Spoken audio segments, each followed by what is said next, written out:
Tiga tahap di dalam menganalisis perubahan equilibrium. Di dalam tabel 3 ada 3. Nomor 1 adalah putuskan apa yang bergeser, apakah supply atau demand atau dua-duanya. Jadi naik atau turun. Yang kedua, putuskan arah pergeseran kurvanya, apakah ke kanan atau ke kiri. Yang ketiga, gunakan kurva demand atau supply untuk menunjukkan bagaimana pergeseran itu merubah equilibrium harga dan equilibrium kuantitas. Di sini dicontohkan itu adalah perubahan di pasar kalau terjadi perubahan di dalam demand atau tepatnya perubahan equilibrium pasar yang disebabkan karena pergeseran kurva demand. Jadi misalnya di situ, andaikan suatu musim panas itu cuacanya sangat panas, bagaimana dampak kejadian itu terhadap pasar es krim? Untuk menjawab pertanyaan itu, Anda harus mengikuti 3 tahap, ya, 3 step. Yang pertama adalah putuskan mana supply atau demand atau dua-duanya yang bergeser.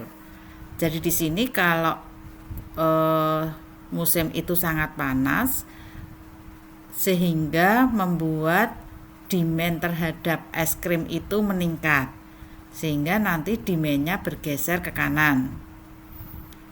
Terus kita gambarkan perubahan itu di gambar 10 ya. Di sini D1 semula adalah D1 dan supply harganya equilibrium 2 dan kuantitasnya 7. Kemudian karena cuaca sangat panas sehingga permintaan es krim naik, bergeser ke kanan, D1 menjadi D2. Sehingga equilibrium yang baru itu harganya 2,5, kuantitasnya 10. Jadi di sini adanya cuaca yang panas menggeser kurva demand D1 ke D2 sehingga harganya naik, kuantitasnya akan naik. Contoh selanjutnya adalah perubahan equilibrium pasar yang disebabkan karena perubahan penawaran. Andaikan pada musim semi lainnya, maka badai itu menghancurkan sebagian tanaman tebu sehingga membuat harga gula naik. Sekali lagi, untuk menjawab pertanyaan ini maka gunakan 3 step. Di gambar 11 initial equilibriumnya itu adalah demand dan S1 yang warna biru, harganya 2, kuantitasnya 7. Kemudian karena sekarang harga gula naik, berarti gula adalah input untuk membuat es krim. Kalau harga inputnya naik, maka supply-nya akan berkurang sehingga dia bergeser ke kiri dari S1 ke S2. Equilibrium yang baru itu adalah harganya 2,5, kuantitasnya 4. Jadi di sini kalau ada harga input yang naik, maka supply-nya bergeser ke kiri dari S1 ke S2, equilibriumnya menjadi harganya naik, kuantitasnya berkurang. Contoh selanjutnya, pergeseran baik itu supply dan demand.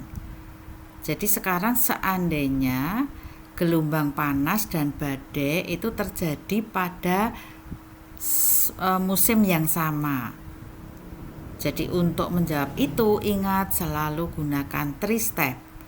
Pada gambar 12 itu 12A itu adalah gambar di mana pergeseran demand-nya lebih besar dari pergeseran supply. Gambar 12B itu adalah gambar di mana pergeseran demand-nya lebih kecil daripada pergeseran supply-nya.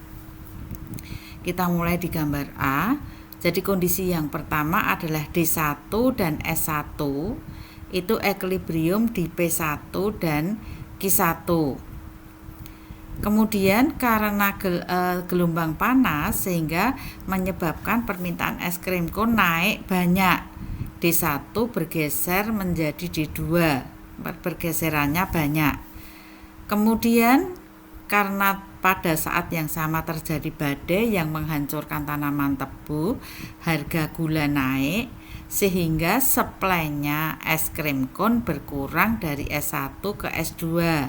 Tapi pergeserannya ini sedikit dibanding pergeseran demand. Sehingga equilibrium yang baru itu adalah P2 dan Q2. Kita lihat hasilnya P2 P naik banyak, Q-nya naik relatif lebih sedikit. Kemudian di gambar kedua itu adalah sebaliknya pergeserannya.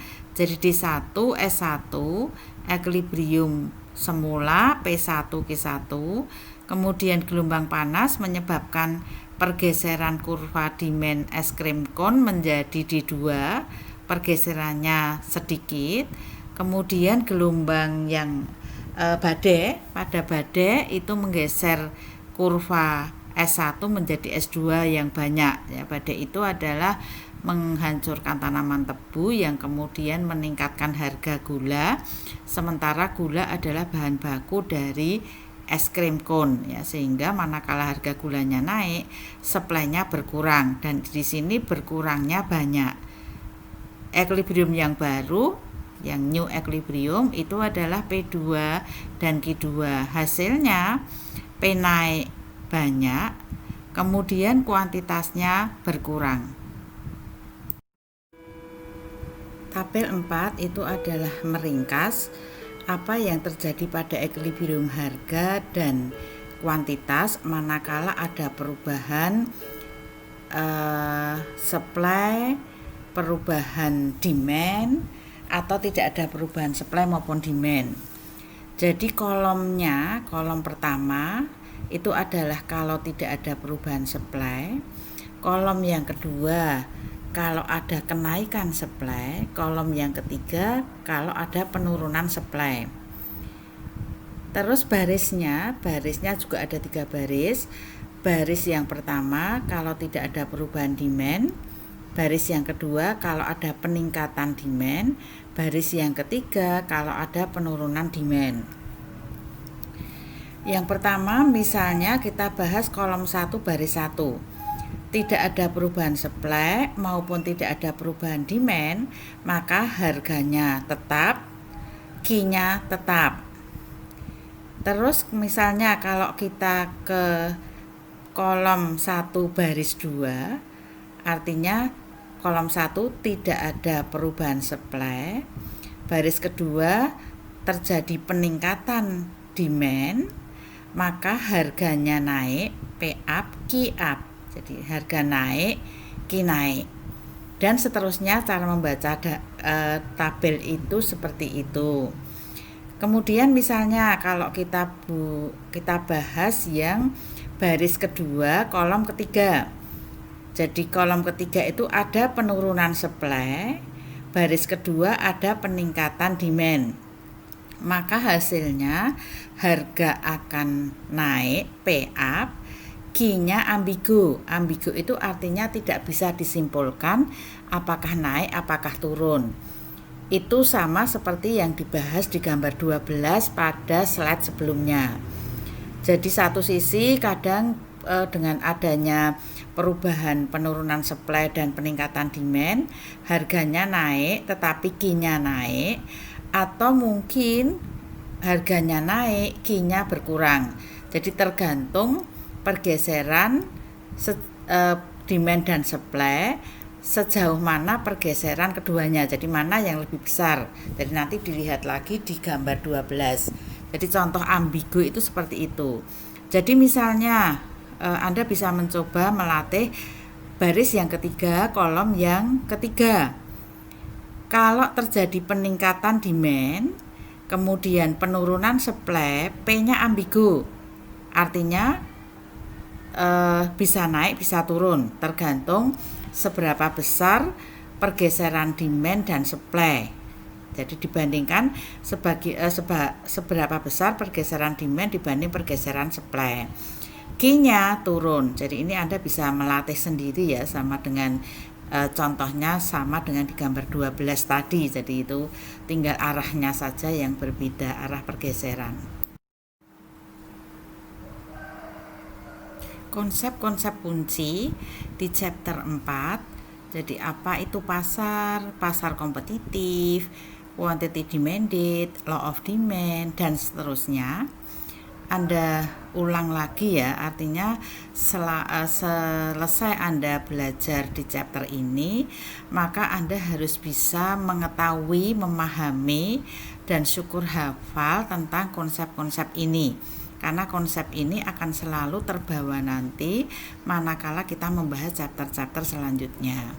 Sekali lagi, untuk lebih memahami materi, baca dan pelajari materi di e-booknya. Cermati dan pelajari materi PPT yang lengkap. Jadi untuk bisa supaya pemahamannya utuh, maka Anda bisa belajar sendiri.